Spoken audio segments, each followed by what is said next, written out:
আসসালামু আলাইকুম সুপ্রিয় দর্শক, এনসিবি টিভি ইউটিউব চ্যানেলে সকলকে স্বাগত জানাচ্ছি। প্রিয় দর্শক, অনেকেই জানে না কীভাবে বাংলাদেশ থেকে জাপানে যাওয়ার একটা সঠিক নিয়ম রয়েছে, কিভাবে সঠিকভাবে আবেদন করলে জাপানের ভিসা পাওয়া সম্ভব। তো আজকের ভিডিওতে আমরা কথা বলবো জাপানের ভিসা কিভাবে পাওয়া যাবে বাংলাদেশ থেকে, এবং সেটা মাত্র 1900 টাকা সার্ভিস ফি এর মাধ্যমে। তো চলুন দর্শক, কথা না বাড়িয়ে একটু শুরু করা যাক ভিডিওটি। জাপানকে প্রায়শই উদীয়মান সূর্যের দেশ বলা হয়ে থাকে। জাপানে যেতে চান অনেকেই, কিন্তু অনেকেই জানে না কীভাবে আবেদন করতে হয়। তো জাপান ভিসা আবেদনের জন্য নতুন পদ্ধতি, যেখানে বাংলাদেশিদের জন্য ভিসা ফি লাগবে না, শুধু বিএফএস 1900 টাকা সার্ভিস ফি নেবে। সবচেয়ে বড় সুবিধা হচ্ছে ইন্টারভিউ ফেস করতে হবে না, এবং ভিসা ইস্যু হবে ডকুমেন্টসের ভিত্তিতে। গত 3রা নভেম্বর 2024 থেকে বিএফএস গ্লোবাল জাপান দূতাবাসের পক্ষ থেকে এই পরিষেবা প্রদান করা হচ্ছে। জাপান দূতাবাস এরপর সরাসরি ভিসার আবেদন গ্রহণ করবে না।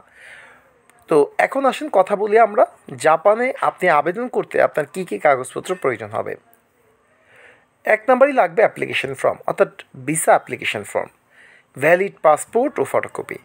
পুরনো পাসপোর্ট থাকলে সেটা ফটোকপি, ছবি 2 কপি, যেটার মেগাপিক্সেল হবে 35x45 বা 35x45, airlines booking copy, hotel booking copy, text payment receipt শেষ 3 বছরের, ব্যাংক স্টেটমেন্ট বিগত 6 মাসের, visit schedule, NOC, cover letter, আর লাগবে বৈধ কিছু ডকুমেন্টস যদি গ্যারান্টার থাকে, আর ইনভাইটেশন লেটার গ্যারান্টারের কাছ থেকে, গ্যারান্টারের সাথে সম্পর্কের প্রত্যায়িত বা ব্যাখ্যা করার নথি, ব্যাংক স্টেটমেন্ট 6 মাসের সর্বশেষ, যদি কোম্পানি ভ্রমণ খরচ জাপানে বসবাস করে একজন গ্যারান্টার দ্বারা বহন করা হয়, এবং গ্যারান্টি লেটার।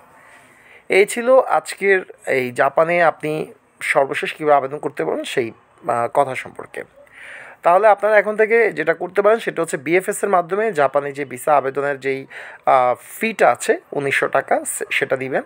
সেটা দেওয়ার পর আপনাকে যে ডকুমেন্টসগুলো আছে সেগুলোর মাধ্যমে আপনারা জাপান দূতাবাসে গিয়ে কিন্তু সরাসরি এই বিএফএসের মাধ্যমে কিন্তু আপনারা চাইলে জাপানের ভিসার জন্য আবেদন করতে পারেন। তো আজকের ভিডিওটি খুবই ছোট, শুধুমাত্র জাপান সম্পর্কিত কিছু নতুন তথ্য দেওয়ার জন্য আজকে ভিডিওটি করা হয়েছে। আশা করি আমাদের ভিডিওটি দেখে আপনাদের ভালো লাগবে। আরেকটা কথা বলে রাখি দর্শক, আপনারা যারা এখনও আমাদের চ্যানেল থেকে নিয়মিত ভিডিও দেখেন কিন্তু চ্যানেলটি সাবস্ক্রাইব করেননি, তাদের জন্য একটি অনুরোধ থাকবে যে আপনারা চ্যানেলটি সাবস্ক্রাইব করবেন, এবং আমাদের চ্যানেলটিকে প্রসারিত করার জন্য এবং এই নিউজগুলোকে আরও বেশি প্রসারিত করার জন্য ভিডিওগুলো শেয়ার করবেন। এটা সবার কাছে একটা অনুরোধ থাকবে।